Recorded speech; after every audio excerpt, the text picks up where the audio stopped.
evening, mga minamahal po namin mga kapatid, mga sa Panginoon, mga lingkod ng Diyos, mga pastors, church workers, magandang gabi po sa inyo lahat. At muli narito na naman tayo sa ating konting pag-aaral sa salita ng Diyos. Talakayan po no, sa Joel chapter 1 po tayo ngayon. Ito po ay isang revelation ng Lord sa church sa panahon natin na napakaganda, mga kapatid. Ito yung mga pangako ng Lord na ito po, napakaganda nito. Joel chapter 1, itong tinatawag ng Diyos na restoration, no? Kasi may plano ang Lord na i-restore niya lahat ng bagay. Ayon sinasabi ng Acts chapter 3 verse 21, sabi ng Lord, mananatili si Jesus sa langit hanggat hindi niya napapanumbalik lahat sa dati ang lahat ng mga bagay. Sabi ng Lord, ibabalik niya sa dati lahat ng mga bagay sa mundong ito at siya po ay talagang ibabalik niya ang sabi ng Lord, lalo na sa church. Magkakaroon po ng tinatawag na reformation, restoration. Ito po ang sinabi ng Lord sa Joel. Pakinggan po natin itong sinabi ni Propeta Joel sa chapter 1, 1 to 4. Alam ko ito po familiar po kayo sa apat na uod na pinarapisay ng Lord dito sa Joel. Ano po? Salamat sa Panginoon. Babasahin ko po mula Joel chapter 1, verse 1. The word of the Lord came to Joel, the son of Pethuel. Hear this, you old men. Sabi ng Panginoon, nangungusap ang Panginoong Diyos. Sabi rito, hear this, you old men. Lahat kayong mga matatandang lalaki, pakinggan nyo ito. And give ear, all you inhabitants of the land. Pakinggan nyo ito. Lahat ng tao. Has this been in your days? Or even in the days of your fathers? Ito ba'y nangyari sa panahon nyo? O sa panahon ng inyong mga magulang? Verse 3, tell you your children of it, sabi ng Lord. And let your children tell their children. And their children, sabi rito, another generation. Napakahalaga nito pong mensahe ng Lord nito. Sabi ng Panginoon, pakinggan nyo ito, mga inhabitants of the land. Sabihin ninyo, o ituro ninyo sa inyong mga anak, o sabihin ninyo sa inyong mga anak, ang tungkol dito. At sabihin nyo sa inyong mga anak, na ito'y ituro rin nila sa kanilang mga anak. At ang kanilang mga anak sa susunod pang henerasyon. Ibig sabihin, napakahalaga nitong mensahe ng Lord. Ito po isang prophecy. Ano po? That which the palmer worm has left, has the locust eaten. And that which the locust has left, has the cankerworm eaten. And that which the cankerworm has left, has the caterpillar eaten. Sabi rito, ang natira sa kinain ng palmer worm, isang uri ng uod, ang natira sa kanyang kinain sa church tree, ay kinain naman ng mga balang. At ang natira sa kinain ng mga balang, o locust, has the cankerworm eaten. Kinain naman ng mga uod na cankerworm. At ang natira sa kinain ng cankerworm, ay kinain naman ng caterpillar na uod. Apat na uod na sumira sa tinatawag na church tree o bride tree. Mga kapatid, ito po ay napaka linaw dito, mga kapatid. Tinutukoy ng Lord dito, panahon pa po ng Dark Ages, nang sirain ng Roman Empire ang church. Di ba, inusig ang mga Kristiyano nung panahon yon, kaya tinawag itong Dark Ages. Nagkaroon talaga ng Dark Ages. Pinagpapapatay lahat ng yung mga naglilingkod kay Kristo, sumasampalataya kay Kristo, pinagpapatay po nila. Hinuhuling buhay, pinakakain sa leon, at tinotorture. Sinusunog ng buhay. Katulad ni John, the Beloved, no? Si Apostle John ay niluto siya sa langis na kumukulo, magdamag, mga kapatid. Kaya inusig sila ng Roman Empire ng panahon yun, mga kapatid. Sabi rito, ang natira sa kinain ng cankerworm at yung mga apat na uod ay kinain naman ng iba pang uod. Pinagtulong-tulungan nila ang church. Alam po natin yan, mga kapatid. Ito'y hindi literal na uod. Tuloy po natin, no? Hindi pa tapos. Tuloy natin dito sa Joel chapter 2, mula dito sa 21, para makita natin itong buong revelation ito ng Lord. Fear not, O land, be glad and rejoice, for the Lord will do great things.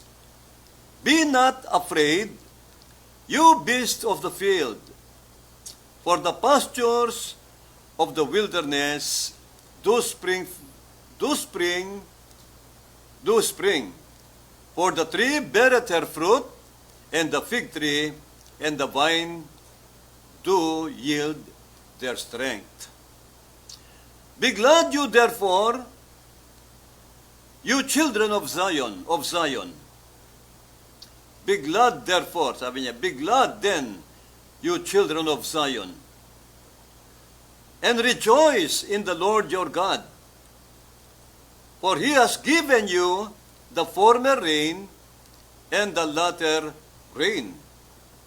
The former rain moderately, and He will cause to come down to you the rain, the former rain and the latter rain in the first month. Ang linaw po itong sinabi ng Panginoon dito. Sabi ng Panginoon, magalak ka, children of Zion. Sino po ba ang Zion dito, mga kapatid? Ang tinutukoy na Lord na Zion ay ang church. Ang mga believers sa last days, mga kapatid, sapagkat ayon sa Hebrew chapter 12, ang church ay tinatawag ng Lord na Mount Zion. Para makita po natin ito, para makita natin na ang revelation ito para sa atin. Ang revelation ito, tayong inabutan ng huling panahon. Ang church ng Panginoong Jesucristo. Sabi nito sa 12, tignan niyo po, ang simbolo ng church o iglesia.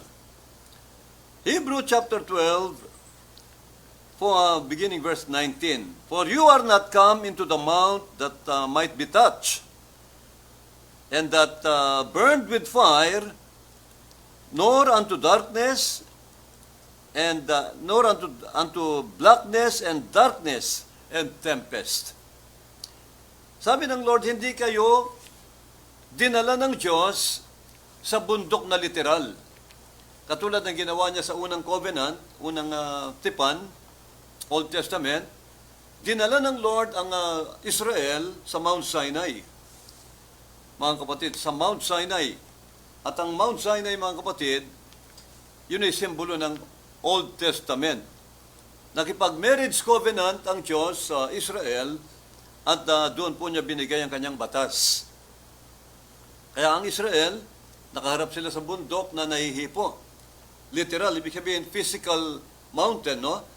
Na nandun ang makapal na usok, madilim na nababalot ng makapal na ulap, darkness, kadiliman, kulog, kidlat, lumalabas po ron. Kaya nga nangilabot at natakot ang Israel. Mga kapatid, pinakita ng Diyos ang kanyang kapangyarihan sa kanyang bayang Israel. Pero sabi ng Lord, ngunit kayo, sa panahon ng church, itong panahon natin, hindi kayo dinala ng Diyos sa bundok na literal o physical. At tulad ng Mount Sinai, sabi ng Lord, kundi dinala kayo ng Lord sa spiritual na bundok. Kasi Old Testament yun, yung Mount Sinai, Old Testament yan. Ang New Testament, ito na po, tinatawag niyang Mount Zion. Pakinggan natin ulit. Parehong chapter din, chapter 12, sabi rito sa verse 19, for you are not come into the mountain, unto the mount that might be touched. Hindi kayo dinala ng Lord sa bundok na nahihipo o literal. Kundi, saan tayo dinala ng Diyos? Verse 22, but you are come unto Mount Zion. Mount Zion. Dinala kayo ng Diyos sa bundok ng Zion. Ito ang symbol ng church. Kama. Marami po itong nakalista rito. Ang symbol ng church ay Mount Zion. Dinala kayo ng Lord sa Mount Zion. Number 2, and unto the city of the living God. Isa pang symbol ng church o type, sabi rito tinatawag ng Lord na the city of the living God. Ang church. Kama. Meron pang kasunod. Pangatlo, the heavenly Jerusalem. Ang church pala, tinatawag din ng Diyos na heavenly Jerusalem. Meron pong Old Jerusalem sa Israel. Yung lumang Jerusalem na literal, no, na nasa Israel, hindi yun ang tinutukoy ng Lord. Ang tawag ng Lord sa church ay heavenly Jerusalem o New Jerusalem.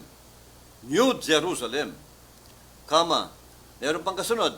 Panglima, and to an innumerable company of angels.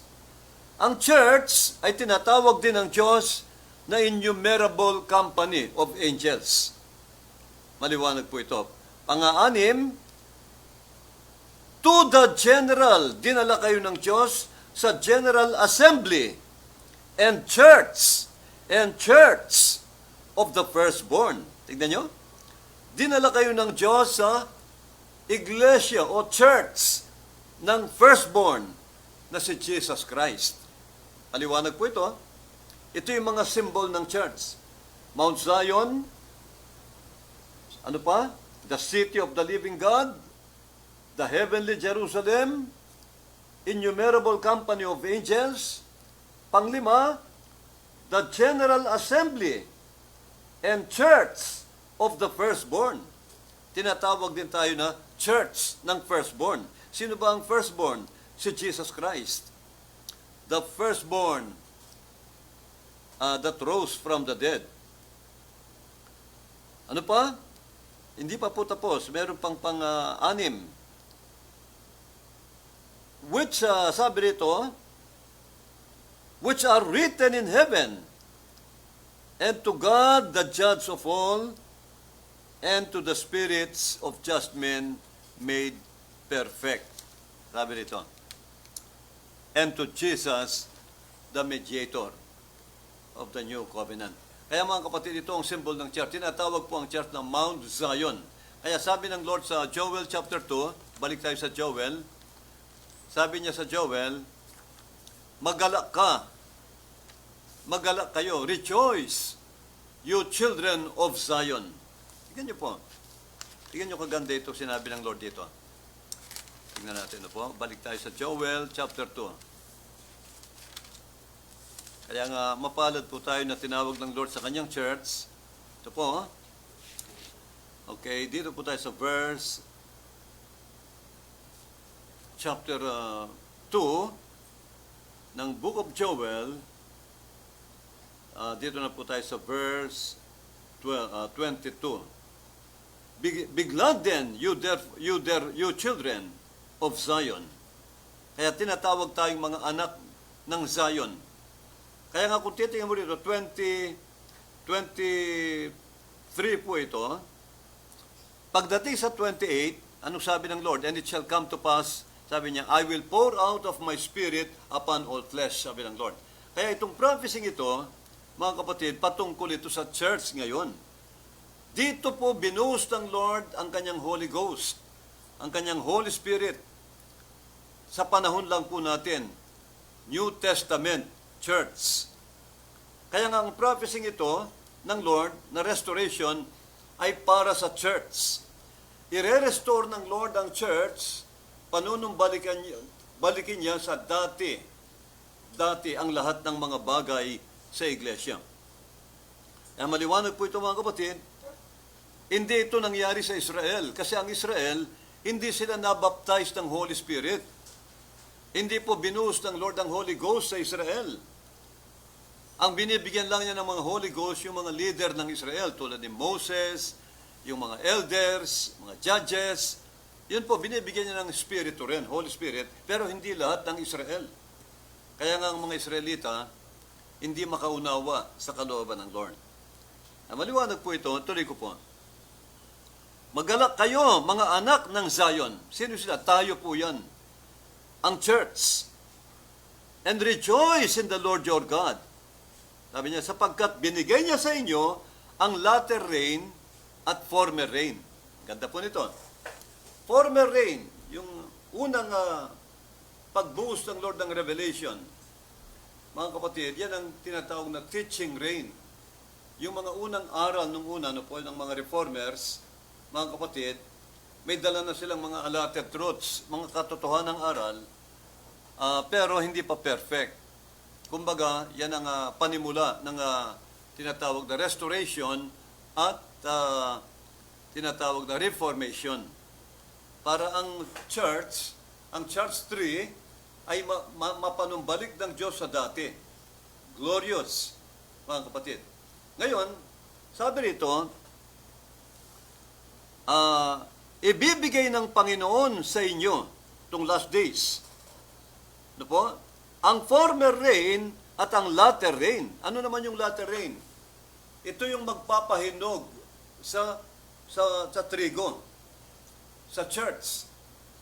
Ito ang tinatawag na magdadala ng perfection revelation para ang church ma-perfect at madala ng Lord sa rapture. Sa pagbabalik niya, makukuha niya itong glorious, without spot, without wrinkle. Sabi ng Bible, perfect church should be brought to heaven ng Lord. Kaya mga kapatid, maliwanag po ito sinabi ng banal na kasulatan, ibibigay ng Lord ang former rain at latter rain in the first month. Ano yung first month? Same season. Last days. Panahon po ng outpouring ng Holy Spirit, ibubuhos ng Lord. Magkakaroon na siya ng tinatawag na outpouring of the Holy Ghost. Sabi nga niya, sa susunod pang verse, sa 28, sabi niya, and it shall come to pass afterward, that I will pour out of my spirit upon all flesh. Sabi niya, upon all flesh. Hindi sinabing, lahat. Ibubuhos niya talagang Holy Ghost sa last days. And your sons and your daughters shall prophesy, your young men shall see visions. I will show wonders in heaven above and on the earth beneath. Sabi niya, blood, fire, and smoke. Before that great and notable day of the Lord come. Maliwanag po ito sinasabi ng banal na kasulatan, magaganap ito sa last days at itong panahon natin ngayon, bago mag-rapture, mga kapatid. Kaya nga ibibubuhos ng Lord sa atin ang kumpletong revelation, former rain at latter rain. To ripen the grain, to make the grain or the church ready for the rapture, for the second coming of the Lord Jesus Christ. Maliwanag po ito sinasabi ng banal na kasulatan. Tuloy ko po. At kapag binuhos niya ng former rain at latter rain, sabi niya, and, sabi rito, the floors, yung floor, shall be full of wheat. Mapupuno ng trigo at harina ang floor. And the vats shall overflow with wine and oil. Tignan niyo po. Kaya nga pag binuhos daw ng Lord ang latter rain at former rain sa atin, ano yan? Holy Ghost. Revelation ng Holy Spirit, ng Holy Ghost. Para tinatawag na perfection revelation sa last days. Sabi ng Biblia, mananagana kayo. Mapupuno ng arena o trigo ang inyong floors. At ang inyong lalimbakan ng alak ay mapupuno, aapaw ang alak at oil. Sabi ng Lord. Ano ang simbolo ng oil? Holy Spirit. Ano yung trigo? Ano yung arena? Simbolo ng salita ng Diyos. Revelation ng Lord sa Word. The revelation of God in the last days, yan ang tinatawag na perfection revelation. Para ma-perfect ang church at maihanda sa rapture. Kaya nga, magbubuhos daw siya ng Holy Ghost. Kaya nga itong panahon natin, kaya nga merong Holy Spirit na kumikilos sa ating kalagitnaan dahil natupad itong prophecy. Ano ba sabi ng Lord? Kung magkagayon, sabi ng Lord, pag binuhos siya na ang Holy Ghost, Holy Spirit, ang latter rain at former rain, anong mangyayari sa church? Ito ang mararanasan ng mga Kristiyano. Sabi ng Lord, ito'y patungkol sa mga anak ng Diyos sa panahon natin. Last days ito. And I will restore to you the years that the locust has eaten. Inulit ng Lord yung Joel chapter 1, yung 4 na uod. Sabi ng Lord, at ibabalik ko sa inyo, ire-restore ko ang mga taon, yung mga nasayang na mga taon, sinayang ng iba't ibang, alam nyo na, nangaral ng, alam nyo po, no? Diyos-Diyosan o anumang maling aral, mga kapatid, pinagtulong-tulungan nilang sirain ng church. Dinala nila sa church ang iba't ibang doktrina ng tao, Diyos-Diyosan, at iba't ibang mga man-made doctrine, dogmas. Kaya ang church tree ay talagang nasalanta. Pinagtulong-tulungan ng mga uod na kainin, mga kapatid. Kaya sabi rito, ibubuhos ng Lord ang latter rain at former rain sa last days. At pag binuhos niya ng Holy Spirit, and I will restore to you the years that the locust has eaten, the cankerworm, the caterpillar, and the palmer worm, my great army which I sent among you. Kaya sabi ng Lord, ire-restore ko sa inyo. Ire-restore niya, ibabalik niya lahat po ng ninakaw ng dyablo, lahat ng ninakaw ni Satanas sa buhay ng mga Kristiyano. Mga kapatid, inaalipin na ni Satanas ang mga Kristiyano nung araw sa iba't ibang problema, kahirapan, sakit, karamdaman, kasalanan.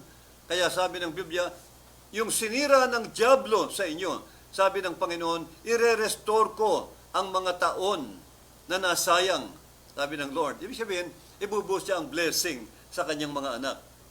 Amen. Magkakaroon ng great restoration. Sabi pa ng Lord, and you shall eat in plenty. Pag binuhos na ng Lord ng Holy Ghost at Holy Spirit, latter rain and former rain, revelation ng Lord mula sa langit, magkakaroon tayo ng kaalaman, magkakaroon tayo ng kaunawaan sa Ebanghelyo. Hindi na tayo magiging baby Christian, mga kapatid na madaling matisod. Sabi rito, anong mangyayari? And you shall eat in plenty. Mananagana kayo, kakain kayo ng sagana. And be satisfied. Sabi rito, Amen. Magiging satisfied kayo sa aral, sa revelation ng Lord. Hindi na tayo manghuhula, hindi na tayo, alam niyo na, mga kapatid, no? Pasunod-sunod doon sa mga doctrine ng mga unang mga reformers na taliwas ang kanilang interpretation sa Bible. Pati Diyos-Diyosan, dinala sa church. Kaya kayo'y kakain ng sagana. Hindi na kayo magugutom, sabi ng Lord. Ibig sabihin, kakain tayo sa oras. Ang ipakakain ng Lord sa atin sa church, hindi na po iniinit-init lang. Hindi na panis. Hindi na recycled. Kundi, latter rain. Ibig sabihin, binigyan niya ang former rain, ibibigay din niya ang pang last days na revelation o aral. Kaya nga sabi ng Lord, kakain na kayo ng sagana. Hindi na kayo magugutom, mga kapatid. Maraming churches ngayon nagugutom, mga kapatid. Sabi nga ng Lord, wala nang apoy sa kanila. Sabi ng Panginoon dito, sabi ng Lord, the meat offering, sabi sa chapter 1 ng Joel, the meat offering and the drink offering is cut off from the house of the Lord. Maraming churches ngayon, mga kapatid, yun daw meat offering, at ano pa, and the drink offering, na-cut off na, naputol na, wala na po, aandap-andap, patay na ang ilaw, kanilang ilawan. Wala ng Holy Ghost, wala ng Holy Spirit. Kaya mga kapatid, ang isang church, gaano mang kalaki, gaano mang kaganda, kung walang Holy Spirit, patay na church yan. Kailangan ng Holy Ghost nandyan. Pero sabi rito, kaya nga ang Lord, dahil sa ginawa ng mga uod, nawala ang meat offering, nawala ang drink offering. Ang church ay naging parang, parang palengke na lang. Sabi rito, sabi ng Panginoon, the meat offering and the drink offering is cut off from the house of the Lord. Maraming churches wala ng Holy Spirit na kumikilos. Parang, denomination na lang, o ritual na lang ang paglilingkod. The priest and the Lord's minister mourn. Sabi rito, the field is wasted, the land mourneth, for the corn is wasted. The new wine is dried up. Pati ang wine, tuyo na. Wala na. Wala na. Ang wine ay simbolo ng Holy Spirit. Wine, ibig sabihin yung stimulation of the Holy Spirit, patay na. Wala ng manifestation, wala ng miracle, wala ng healing ang maraming mga churches. Kaya ang tawag dyan, patay na iglesia. Kailangan ng church may Holy Ghost, may Holy Spirit. Meron pong stimulation, mga kapatid, ng Holy Spirit. Sabi rito. Kaya nga sabi rito, wala nang glory. The vine is dried up. Tuyo, pati ang mga vine. The fig tree, sabi niya, languisheth. The pomegranate tree, the palm tree also, and the apple tree. Even all the trees of the field are withered, because joy is withered away from the sons of men. Nawala na rin po ang kagalakan. Kaya nga, kailangang i-restore talaga ng Lord. I-restore niya talaga ang iglesia. Para mabalik ang kagalakan, mabalik ang Holy Ghost manifestation, mga kapatid, ang tinatawag ng outpouring ng Holy Spirit. Kaya nga, maliwanag po yun. Okay? Sa 16 nga tayo, 15. Alas, for the day of the Lord is at hand, and as a destruction from the Almighty shall it come. Grabe ito. Kaya darating talaga ang last days.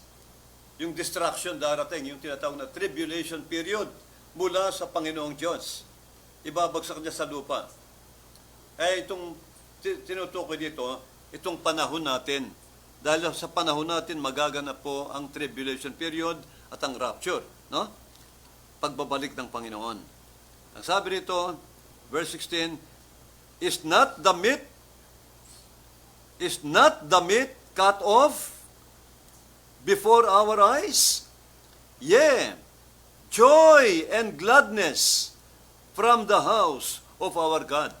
Ang linaw mo, Pati ang kagalakan daw, joy and gladness, ang kagalakan, ang saya, naputol daw, nawala sa iglesia. Sabi rito, kaya mga kapatid, nawala po ito sa mga churches. Kaya kailangang i-restore ng Lord ito. I-restore niya, kaya may restoration na sinabi ang Lord.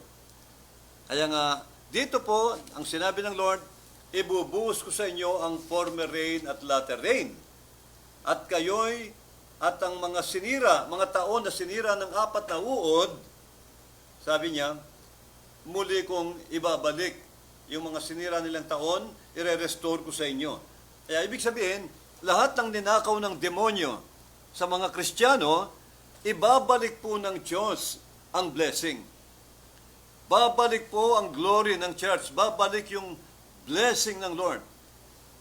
Ang Holy Spirit sa iglesia. Kaya babalik ang kagalakan. Sabi niya, at kayo'y kakain ng sagana. At kayo'y masasatisfied. At dahil kayo'y nasatisfied, inyong pupurihin ang pangalan ng Panginoon ninyong Diyos. Praise the Lord. Kaya ito ang gagawin ng Lord sa panahon natin, no? Magkakaroon po ng great revival sa last days, restoration, and you shall eat in plenty. Kaya't kakain kayo ng sagana and be satisfied. Kaya wala nang magugutom.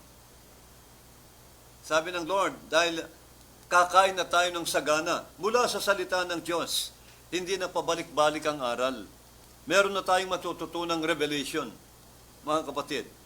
Kaya nga dito, nagpapasalamat ako sa ibang pastors dahil ang ganda ng comments po nila sa mga revelation na sinishare natin, talagang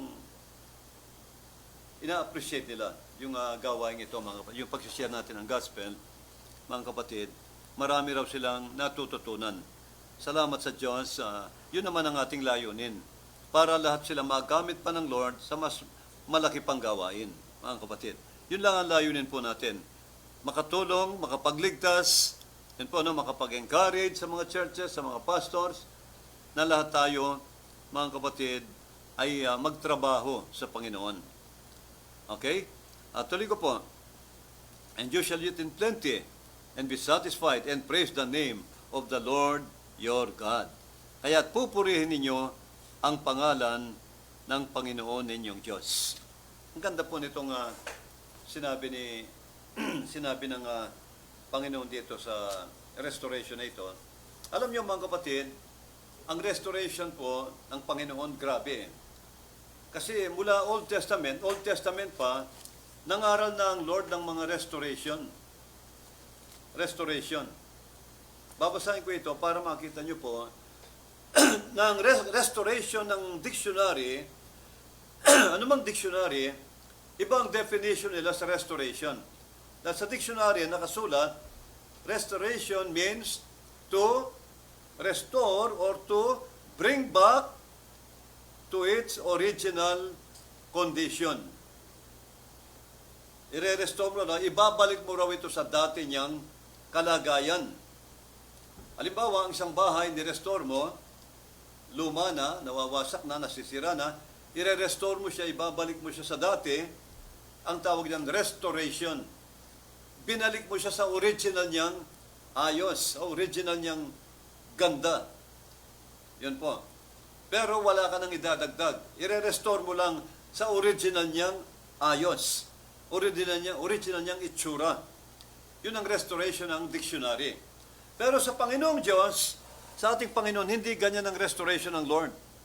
Ang restoration ng Lord, pakinggan nyo, dito sa Exodus 22, meron siyang sinabing restoration ng Panginoon dito sa Exodus. Sabi ng Panginoon, Exodus chapter 22, ito naman ang restoration, ang definition ng Lord sa restoration ng Diyos. Sabi ng Lord, if a man shall steal an ox, kung ang isang tao raw ay nagnakaw ng isang baka, sabi niya, or a sheep, o isang tupa, and kill it. Kinatay niya ito. Kinatay niya yung baka o tupa or sell it at pinagbili niya. Sabi niya, at siya nahuli, no? Nahuli siya. Pagbabayarin siya. Sabi rito, he shall restore, tingnan mo, may restoration, he shall restore 5 oxen for an ox. Babayaran niya raw ang isang ninakaw niya na baka ng 5 baka. Tingnan nyo, may tubong 4. Pagbalik niya, kailangan bayaran niya yon ng 5 baka. Siguro pag hindi niya binayaran, baka masentensyahan siya ng death penalty. Pero para mailigtas niya ang kanyang buhay, bayaran niya ng 5, sabi ng Panginoon. At yung tupa naman, and 4 sheep for a sheep. Yun namang ninakaw niyang tupa, ang ibabalik niya, 4. Grabe po, no? Restoration ng Lord, no? Ito ang batas ng Lord sa restoration. Type and shadow. Makikita natin, mga kapatid, ang restoration ng Lord, napaka-gracious napaka-generous ng Panginoon. Isipin mo, kaya nga sabi ng Lord, I will restore to you the years that the locust has eaten.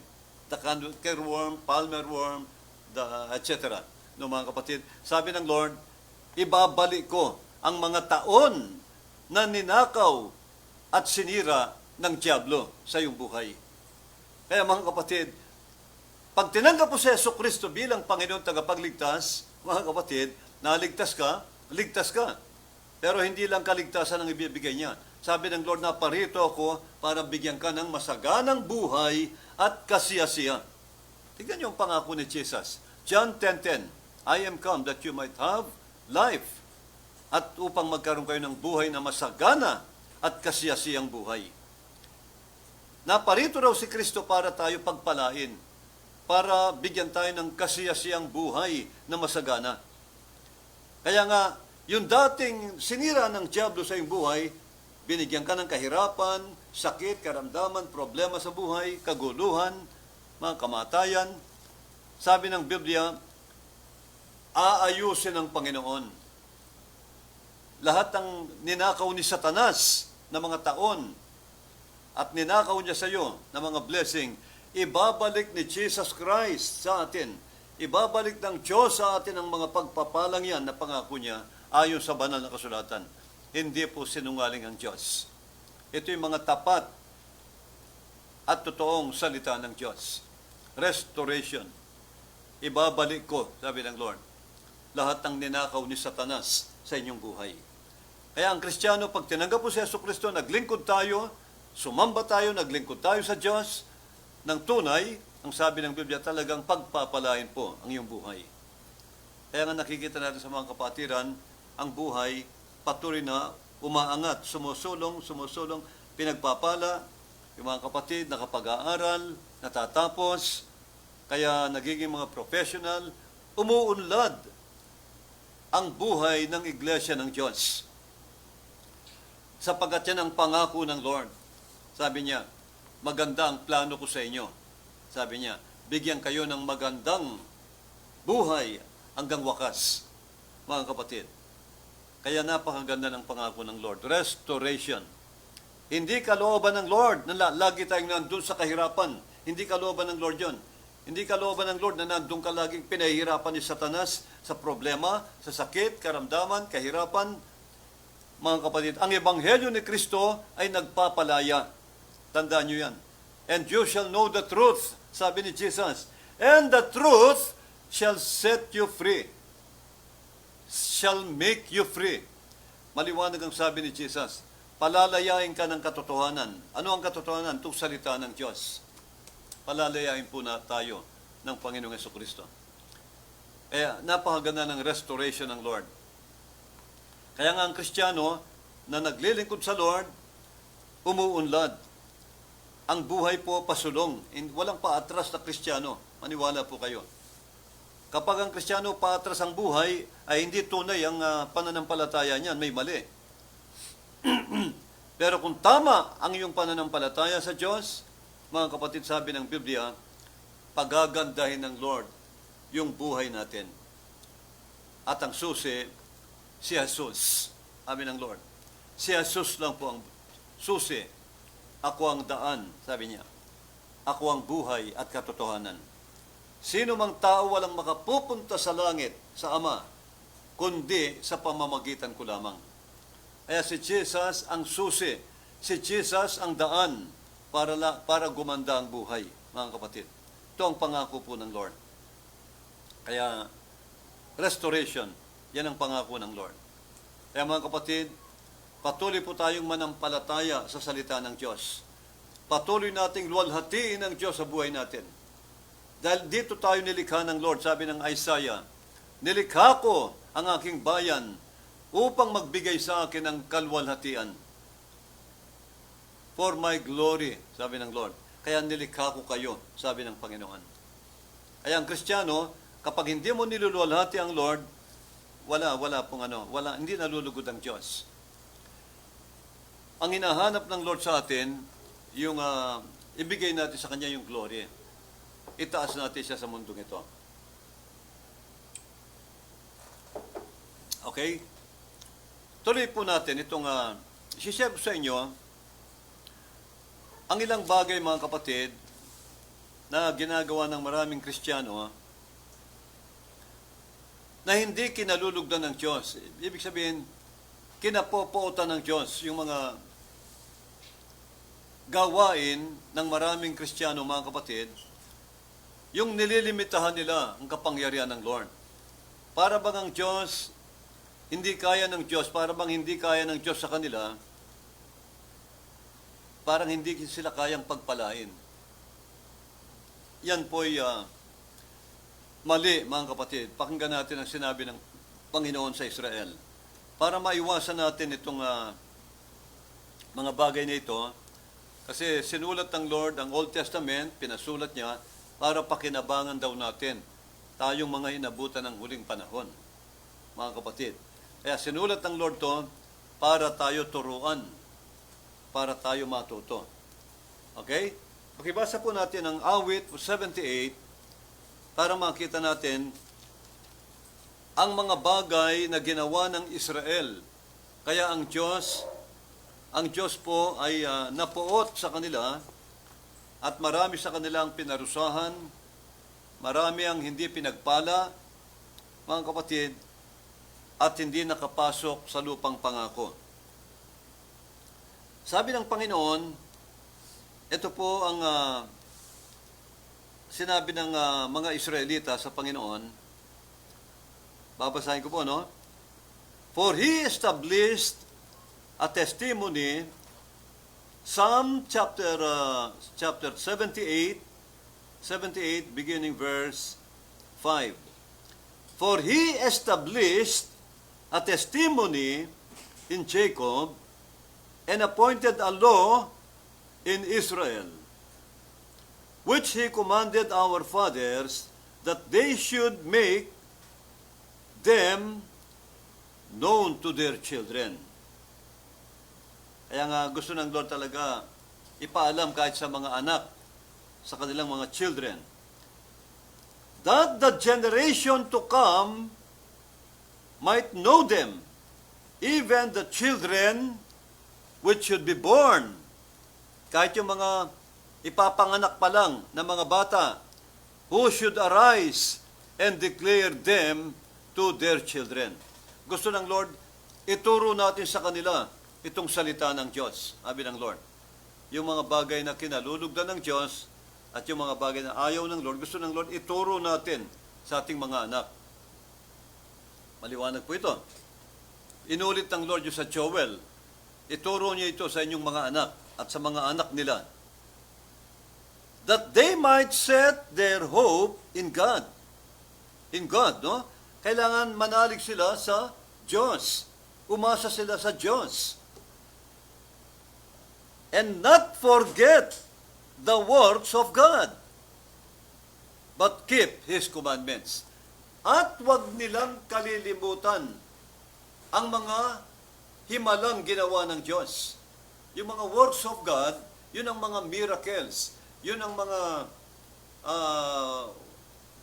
wonderful acts of God nung panahon niya, nung hinati niya ang dagat na pula, dumaan ang Israel sa tuyong lupa sa dagat, hinati niya yung dagat para lang makaligtas ang kanyang bayan.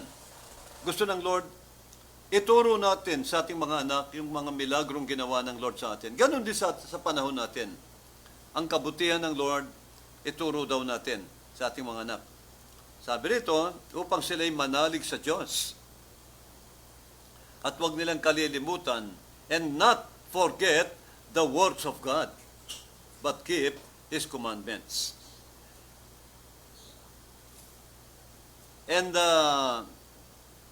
might not be as their fathers, sabi rito, a stubborn and rebellious generation, a generation that set not their heart aright, and whose spirit was not steadfast with God.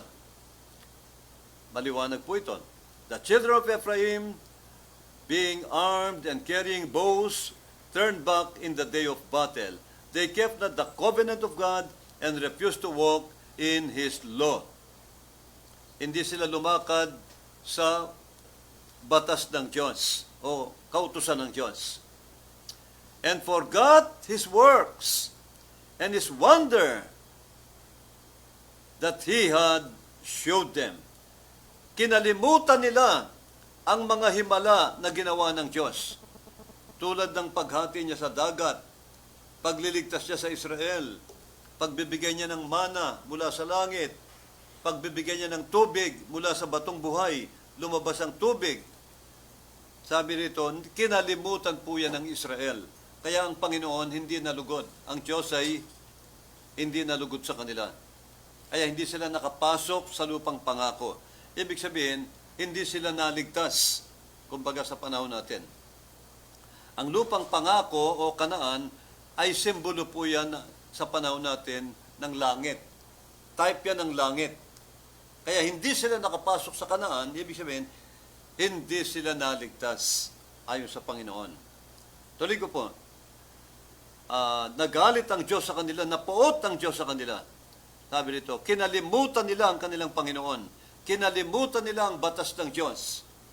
Kinalimutan nila ang pagsamba sa Diyos. Kaya hindi dapat, mga kapatid. Sabi rito, tuloy po natin, sabi pa rito, sa verse 19 na po tayo. They spake against God. Sabi rito, nagsalita sila ng laban sa Diyos. Wala silang takot sa Diyos. Nagsalita sila ng masama. Ang sabi nila, they said, can God furnish a table in the wilderness? Kasi humingi sila sa Diyos ng karne. Sabi nila kay Moises, sawang-sawa na kami sa mana, sa tinapay na galing sa langit. Gusto naming makakain ng karne, sabi nila. Kaya nga, pero kulang ang kanilang paniniwala sa Diyos. Kulang po ang kanilang faith, kulang ang kanilang pananalig sa Lord. Kaya nga sabi nila, kaya ba ng Diyos? Can God furnish a table in the wilderness? Ibig sabihin nila, kaya ba tayong pakainin ng Diyos sa wilderness ng karne? Pwede ba siyang maghanda sa atin ng mesa sa disyerto? Nilimit nila ang power ng Diyos. Ito ang pinakamahalagang mensahe, mga kapatid. Don't limit the power of God. Huwag nating limitahin ang kapangyarihan po ng Diyos. Yan ang ayaw ng Diyos sa lahat. Yan ang kinapopotan po ng Diyos. Yung nililimitahan natin ang kanyang kakayahan, mga kapatid.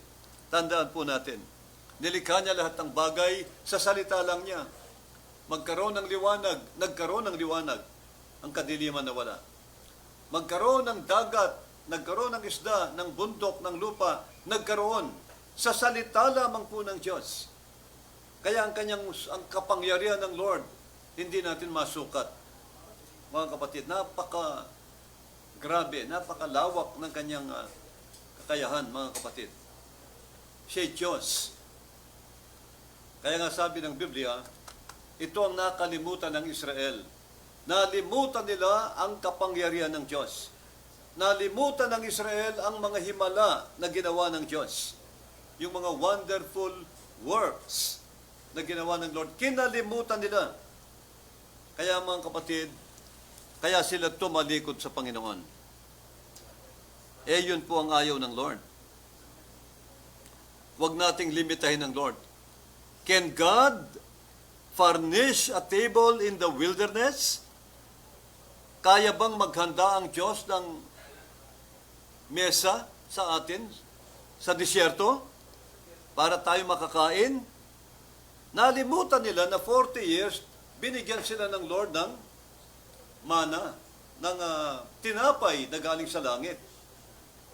Pinakain niyang mahigit, more or less, 2.5 million to 3 million Israelites na bayan ng Lord.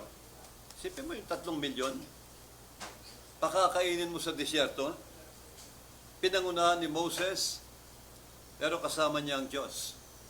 Paano mo pakakainin ng, sabihin na lang nating 3 milyon?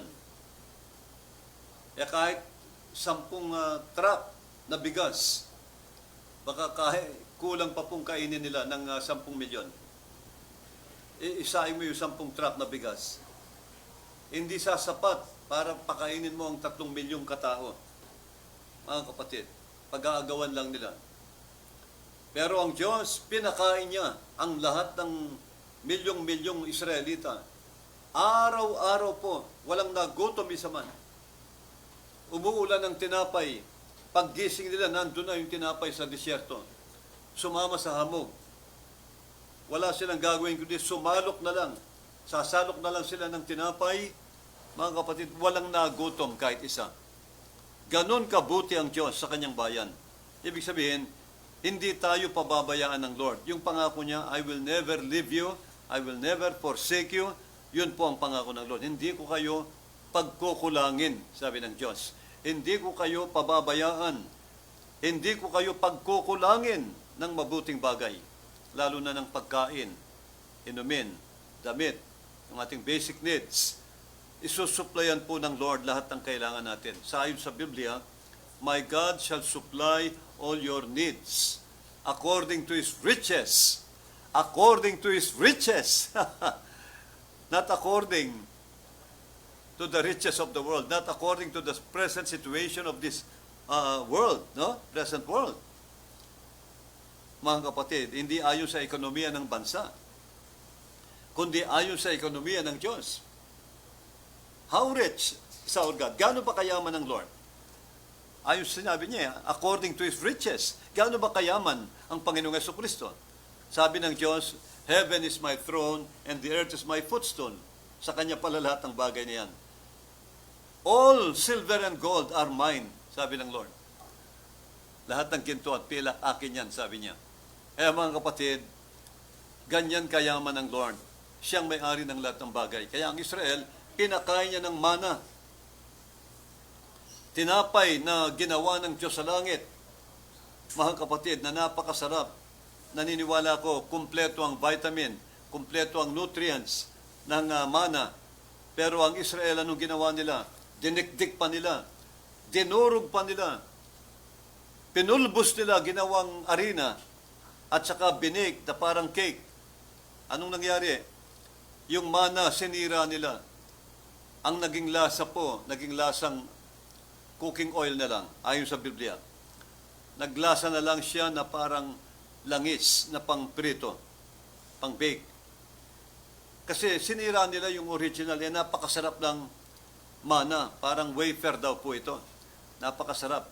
Pero ang Israel, dinurog niya, ginawa niyang arena para gumawa siya ng kakaibang tinapay. Ang nangyari, lalong sumama. Hindi naging masarap. Nirecycled nila. Kumbaga sa panahon natin ngayon, maraming churches, ang salita ng Diyos, nire-recycle nila. Sila ang gumagawa ng sariling doktrina. Hindi sila sumusunod sa Bible, kundi gumagawa sila ng sarili nilang aral. ayon sa out of the Word of God. Gumagawa po sila ng kanilang sariling doktrina o tinatawag na dogmas, man-made doctrine. Kaya pati mga Diyos-Diyosan, sinasamba na. Yun ang ginawa nila. Ginawa ng mga Israelita. Nirecycled ang mana. Kaya mga kapatid, nagalit ang Diyos ang ginawa nila. Kaya mga kapatid, sabi rito, pwede bang magbigay sa atin ng Diyos ng mesa? Pwede ba tayong pakainin ng Lord sa disyerto ng mana, ng karne? Nagalit ang Lord, di ba? Di ba pinadala sila ng pugo? Sabi ng Lord, ini-small nyo ko, minamaliit nyo ko, sabi ng Diyos. Sige, bibigyan ko kayo ng karne. At sa ibibigay kong karne, magsusuka kayo. Pag nagsawa kayo, isusuka nyo ito. At kapopotan. Bandang huli yung karne po, pag tinitikman nila yung karne ng pugo, bumabaligtad ang sikmura nila. Pinarusahan sila ng Lord at nagsusuka sila. Dahil sa kanilang lust. Ibig sabihin yung lust nila sa karne. Yung kanilang, alam nyo na, no? Katakawan, sabi ng Bible, nakita ng Lord. Hindi sila satisfied. Doon sa binibigay ng Lord sa kanila, wala silang pasasalamat, hindi sila satisfied, kaya ang Diyos, pinarusahan sila. Pwede ba kaming bigyan ng Lord ng mesa sa disyerto? Can God furnish a table in the wilderness? Minamaliit nila ang kapangyarihan po ng Diyos. Yun ang huwag natin gagawin. Sa Diyos, walang imposible, mga kapatid. Sa Diyos, walang mahirap na hindi niya kayang gawin. Sa Diyos, lahat ng kahilingan mo kaya niyang ibigay, mga kapatid. Basta't manampalataya lang po tayo. Yun ang kailangan. Manampalataya lang po tayo, sabi ng Biblia. At mangyayari, mga kapatid, yung desire ng puso natin ibibigay niya. Huwag nating limitahin ang Panginoon. Maraming Kristiyano ganyan eh. Sasabihin ng iba, ang Lord, siguro mag-a-abroad na lang ako kasi dito sa Pilipinas, parang mahina ang rito, mahinang magsweldo, walang asenso sa bansa, siguro maghahanap ako ng makikipagsapalaran ako sa ibang bansa. Parang sinabi rin nila yan eh, can God furnish a table before us in the wilderness? Kaya ba ng Diyos na magbigay sa atin ng karne sa disyerto? Para bang sa tingin nila, para bang imposible sa Diyos yun? Tandaan po natin, sa Diyos walang imposible. Walang mahirap na hindi niya kayang gawin. Mga kapatid, napatunayan ko yan sa mahabang paglilingkod ko sa Lord. Mga kapatid, nakita ko po ang katotohanan ng pangako ng Lord. Ang Diyos ay makapangyarihan. Mga kapatid, maraming milagro akong nakita, iba-ibang himala. Mga kapatid, kaya napatunayan ko na ang Diyos natin tapat, totoo, at tapat. Kaya mga kapatid, ganyan ang sinasabi niya, mag-a-abroad na lang ako para bang walang pag-asa sa bansa. Hindi ka ba kayang payamanin ng Lord sa Pilipinas? Mga kapatid, kaya ng Diyos na sa Pilipinas, sa bansa natin, kaya kang pagpalain ng Lord. Kaya niyang i-multiply ang negosyo mo. Kaya niyang bigyan ka ng negosyo. Kaya niyang i-promote ka sa trabaho. Palaki ng sweldo mo. Kumita ka ng mas malaki. Bigyan ka ng sideline. Mga kapatid, magagawa po ng Lord na payamanin ang lahat ng anak niya kahit sa bansa natin. Amen. Wala pong imposible sa Kanya. Huwag nating limitahin ang Lord. Basta't manampalataya lang po tayo. Panghuli, para lubos nating maunawaan ito, mga kapatid, pakinggan natin si Elisha. Kilala niyo si Propeta Elisha. Si Prophet Elisha ay successor po ni Elijah, ang dakilang propeta ng Diyos noong Old Testament, na nag-reincarnate bilang John the Baptist sa panahon natin. Si Elijah po, mga kapatid, napaka gifted sa Lord, no? Meron siyang fullness of God sa Revelation. Meron siyang power na binigay ng Lord na halos fullness of God ayon sa Efeso. Mga kapatid, si Elijah po ay nung talagang medyo gusto niya nang magpahinga dahil sawa na siya sa mga naranasan niyang mga pakikibaka kay King Ahab, mga kapatid, sa totoo talagang natakot si Elijah, no? Kaya nagtatago-tago siya kay Ahab dahil pinapatay siya. Ang sabi niya sa Lord, Panginoon, sabi niya, kung maaari, kunin mo na ako, sabi niya. Kasi tapos na yung kanyang misyon. Kunin mo na ako, sabi niya, dahil yun nga po, hinahunting siya ni Ahab para patayin. Ang Lord naman naawa kay Elijah, sabi niya, o sige Elijah, kukunin kita, pero ihanda mo yung kapalit mo. Ang kapalit mo si Eliseo. Si Elisha, sabi niya, langisan mo si Elisha bilang propeta in your room, sa kapalit mo, bilang kapalit mo. Ngayon, mga kapatid, sabi ng Biblia, sinabi ito ni Elijah kay Elisha. Sabi niya, Elisha, anak, ako'y, kasi disipulo niya si Elisha. Disciples niya yan, yung mga propeta na tinuturuan niya, may mga gift na prophet, tinuturuan ni mga disipulo ni Elijah. Kaya marami na silang natutunan kay Elijah. Kaya sabi niya, anak, uuwi na ako, sabi niya. Kukunin na ako ng ating Panginoon, kaya ikaw ang kapalit ko. Sa iyo ko ibibigay ang aking authority bilang propeta ng bansang Israel. Propeta ng Panginoon para sa Israel. Nalungkot si Elisha kasi talagang siyempre tinuring niyang tatay itong si propeta Elijah. Guro niya, mentor niya, father niya. Kaya nga nung umakyat sa langit si Elijah, sumisigaw siya ng, my father, my father. Sabi niya, di ba? Tinatawag niya siyang, ama ko, sabi niya. Talagang tinuring niyang magulang dahil siya ang nag-aruga, nagturo sa kanya bilang lingkod ng Diyos o propeta ng Diyos. Sabi niya, anak, sabi niya, aalis na ako. Si Elijah, mahal na mahal niya si Elisha. Sabi niya, ikaw ang magiging kapalit ko bilang propeta ng Diyos. Kaya ngayon, sabi niya, bibigyan kita ng isang kahilingan. Humiling ka sa akin ng kahilingan mo, ibibigay ko sa iyo. Kung ano yung kahilingan mo, ibibigay ko sa iyo, sabi niya. Ano ang gusto mong ibigay ko sa yung regalo bago ako umalis? Pagkakalob ko sa iyo. Alam mo ba ang sinabi ni Elisha? Hindi niya sinabing, Ama, bigyan niyo po ako kahit 10% lang ng iyong kapangyarihan. O 20% lang ng iyong spirito o kaloob. Gusto kong matanggap ko yung kapangyarihan.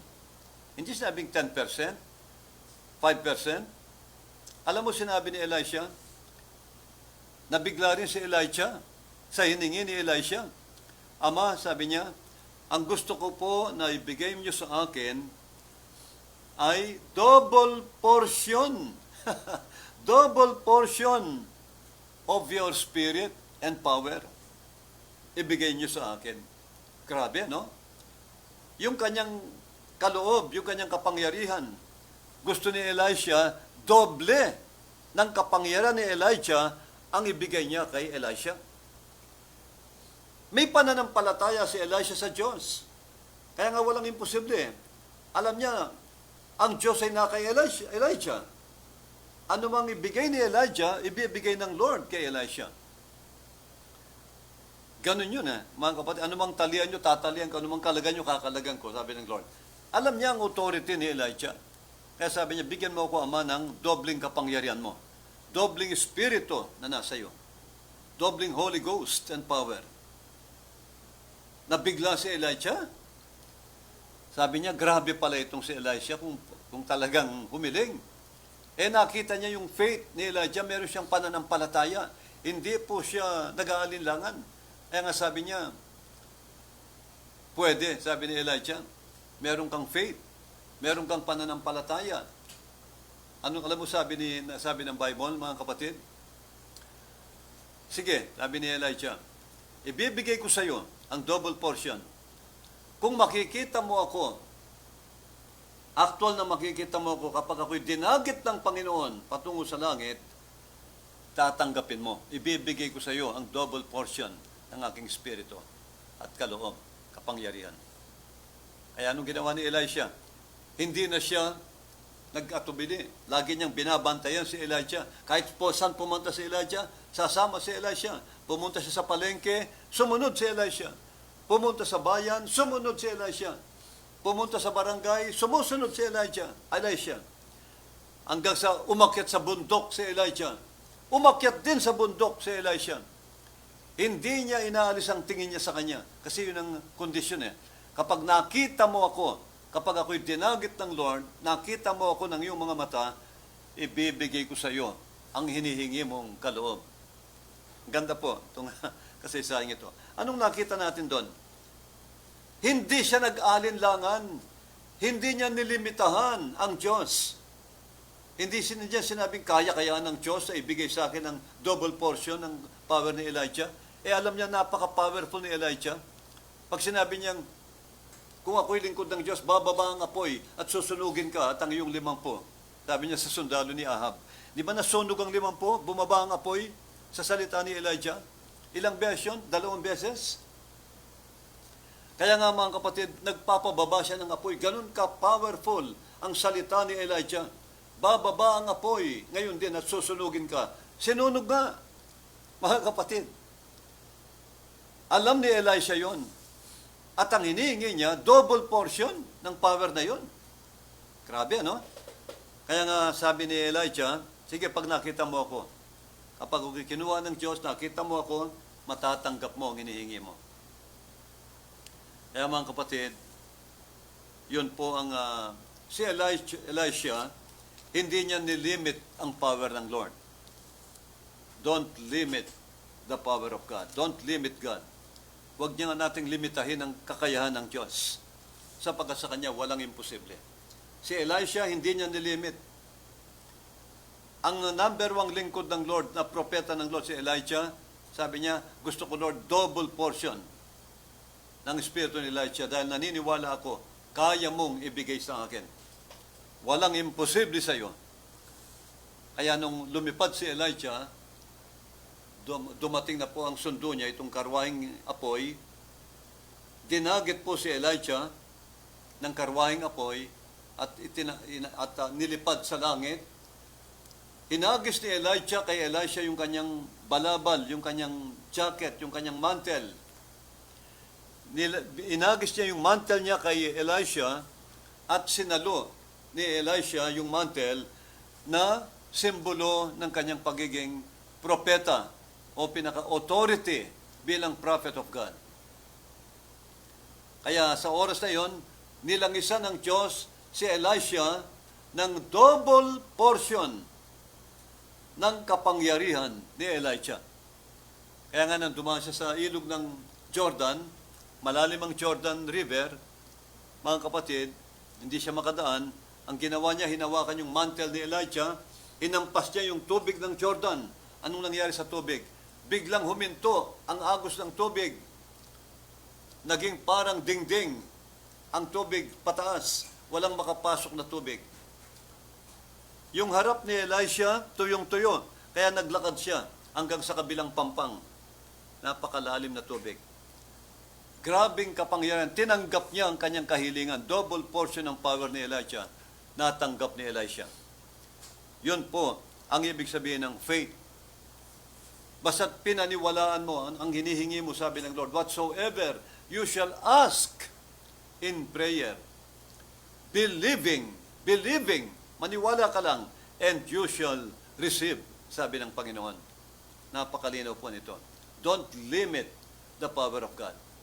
Dahil ang pangako niya malinaw po, I will restore to you the years that the locust has eaten. I will restore to you sabi ng Lord, ibabalik ko sa iyo ang lahat ng ninakaw ni Satan sa iyo, lahat ng ninakaw ng Diablo na pagpapala sa iyo, ibabalik kong lahat sa iyo yan, sabi ng Lord. Kaya huwag nating limitahin ang kapangyarihan ng Lord. Maraming preacher ngayon, kinakalaban nila ang prosperity. Maling-mali po yun. Mga kapatid, ang Diyos nangako ng kayamanang spiritual sa langit at kayamanang literal. Kaya nga sinabi niya seek ye first the kingdom of God and His righteousness. And all these things, ano yan, kayamanang lupa shall be added unto you. Kasama pong blessing, ang material blessing, financial blessing. Hindi kumpleto kung spiritual lang. Kasi ang sabi ni Jesus, I am come that you might have life. Ano yung life? Spiritual blessing. Buhay na walang hanggan. And, at buhay na masagana sa lupa yan. Kayamanang material sa lupa. Financial, material, lahat ng mga kayamanan sa lupa. And all these things, sabi niya, shall be added unto you. Kasama ang material blessing at financial. Kaya nga ang pagpapala ng Lord sa mga anak niya, ang ire-restore niya, hindi lang spiritual, pati material blessing.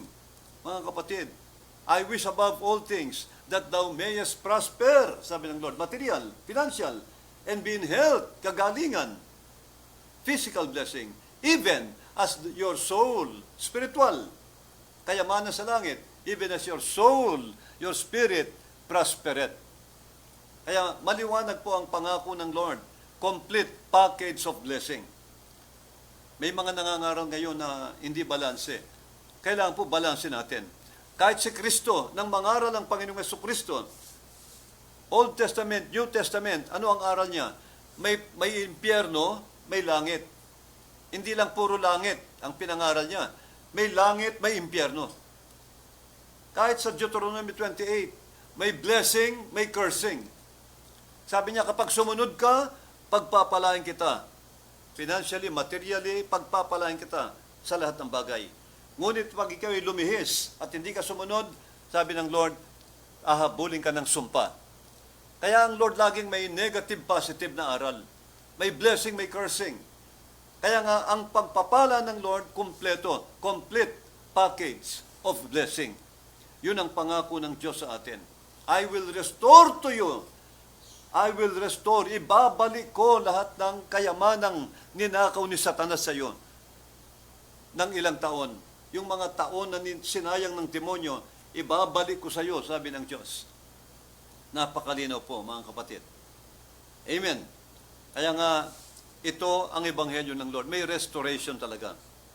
I will restore. Restoration.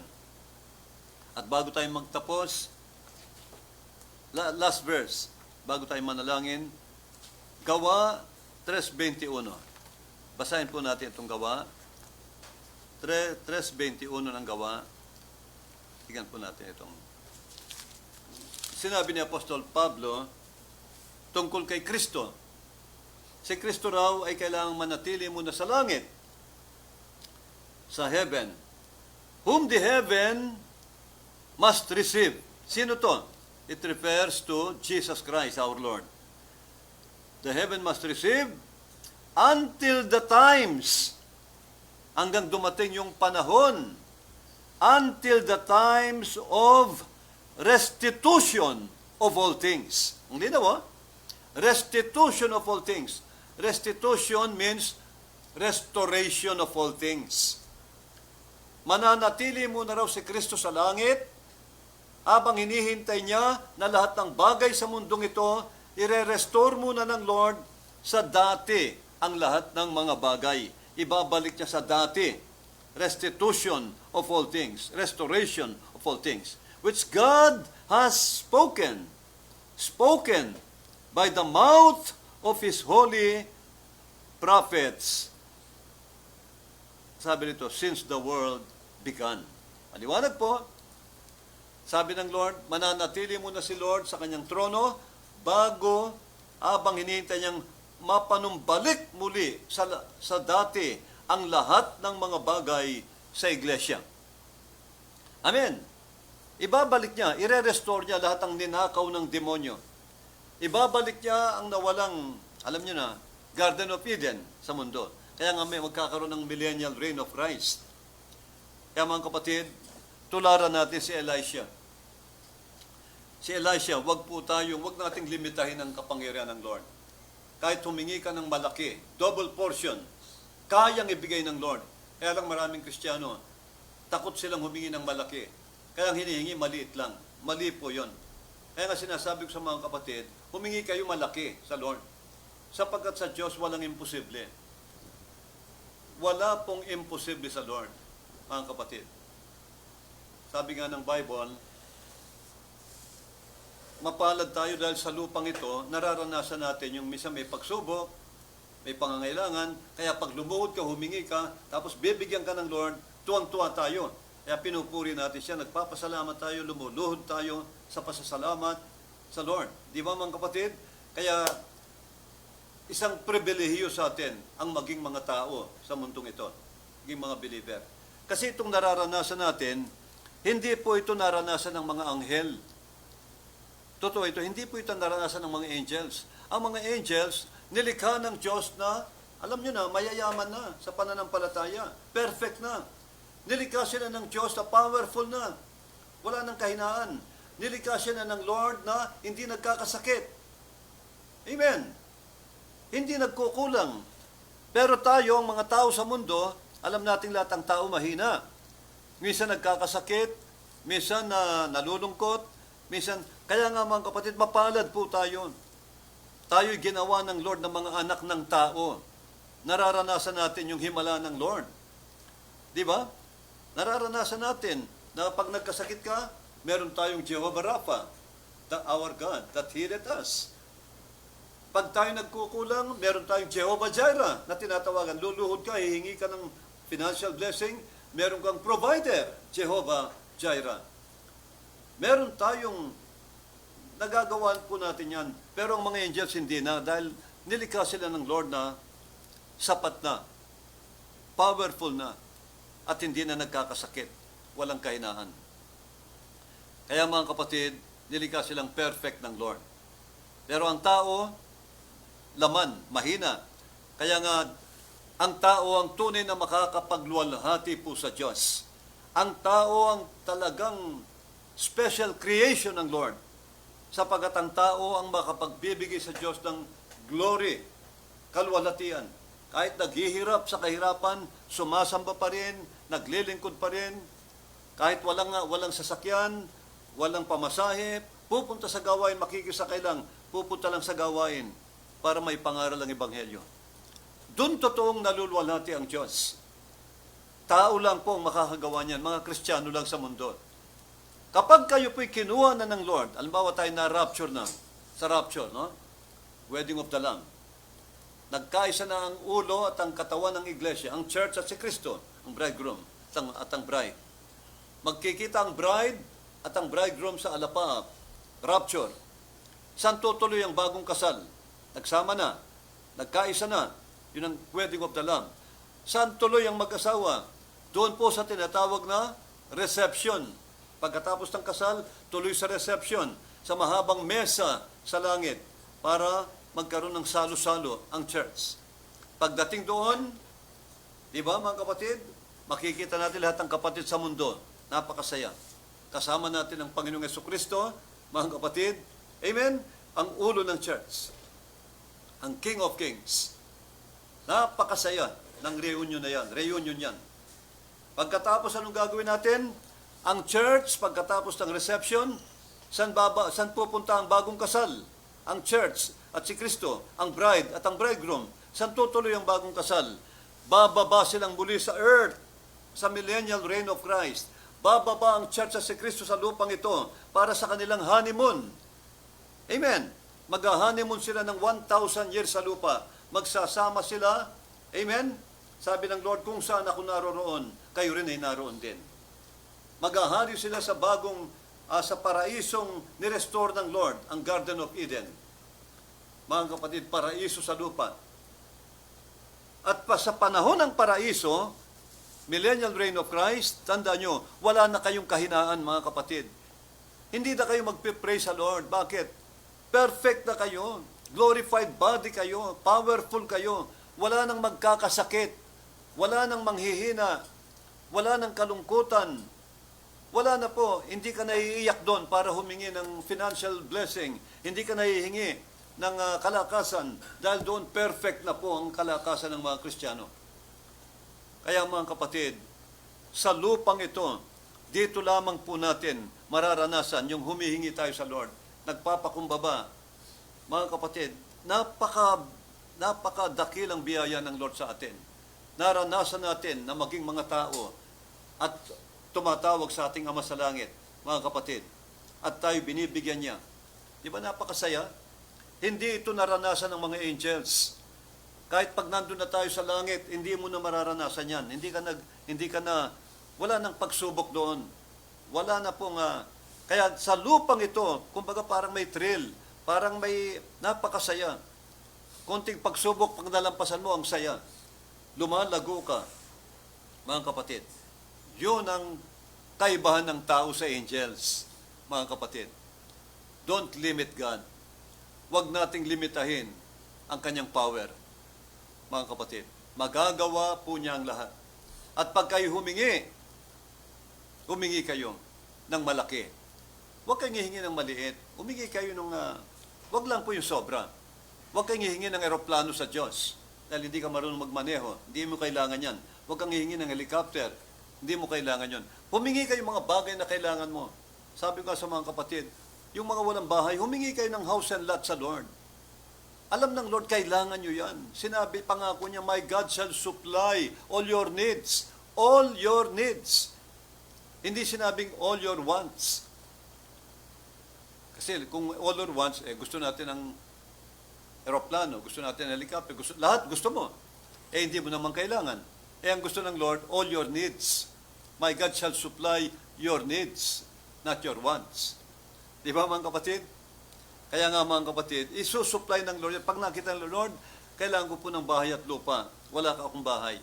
Alam ng Lord yon. Kailangan mo ang bahay. Need mo yon. Kayang ibigay ng Lord yan kahit gaano kamahal.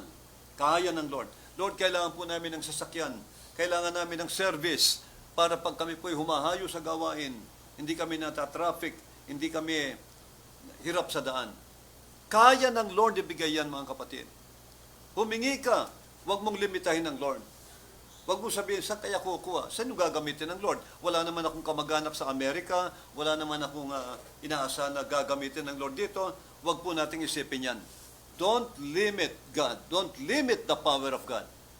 Magagawa niya ang lahat kahit ibon. Kaya niyang magdala sa iyo ng isang gold bar. Mga kapatid, kahit hayop, kaya niyang utusan para pagdalang ka ng blessing.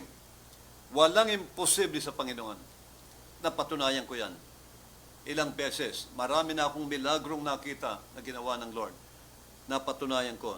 Sa Diyos, walang imposible, walang mahirap sa Panginoon. Magagawa niya ang lahat.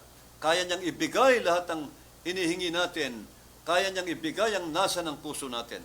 Mga kapatid, huwag mo lang siyang lilimitahin. Amen. Huwag mo lang siyang kalilimutan. Huwag mo lang kalimutan yung kanyang mga milagro, yung kanyang kabutihan. Huwag nating kalimutan. At ibigay natin sa kanya lagi ang glory. Lahat-lahat po, walang reservation sa atin. Lahat ng glory sa Lord lang. Amen? Sapat na sa atin yung makilala ka bilang lingkod ng Diyos, karangalan na natin yon. Yung glory sa kanya lahat, mga kapatid. Lahat ng tagumpay sa kanya ang glory, sa kanya ang pasasalamat. Yun ang gusto ng Lord, sabi ng Panginoon. Ang glorification ng mga Kristiyano dun sa langit, sa judgment. Dun kay tataas ng Lord. Nandun ang glorification ng mga Kristiyano. Hindi sa lupa. Huwag nating aangkinin yung hindi sa atin. Lahat ng milagro, gawa ng Diyos. Kaya siya ang dapat may taas. Lahat ng blessing, Diyos ang nagbigay. Kaya sa Kanya lahat ang pasasalamat. Lahat ng healing, kagalingan, Diyos ang gumagawa. Sa Kanya lahat ang pasasalamat. Yun ang gusto po ng Lord. Don't limit the power of God. Humingi na po kayo. Sabi ni Jesus, hanggang ngayon wala pa kayong hinihingi sa pangalan ko. Humingi na kayo, sabi ni Jesus sa John, upang malubos ang inyong kagalakan. That your joy, ask that your joy may be full. Gusto ng Lord ang kagalakan po natin makumpleto. Huwag po nating limitahin ng Lord. Yun ang gusto ng Lord. Humingi na kayo. At kung hihingi ka, huwag kang hihingi ng maliit. Kung kaya ng faith mo, sa Diyos walang mahirap, walang imposible. Hingin mo, kahit anong bagay, kahit anong imposible, kaya ng Lord gawing posible ang isang imposible. Maniwala po kayo mga kapatid. Subok ko ang Lord. Marami na akong hiningi sa Kanya na binigay niya. Kaya sa himalang paraan. Yun lang po. Siguro okay na po ito. Gayahin natin si Elijah. Elisha, I want the double portion of your spirit and power. I want a double portion of your spirit and power. Nasyak si Elijah.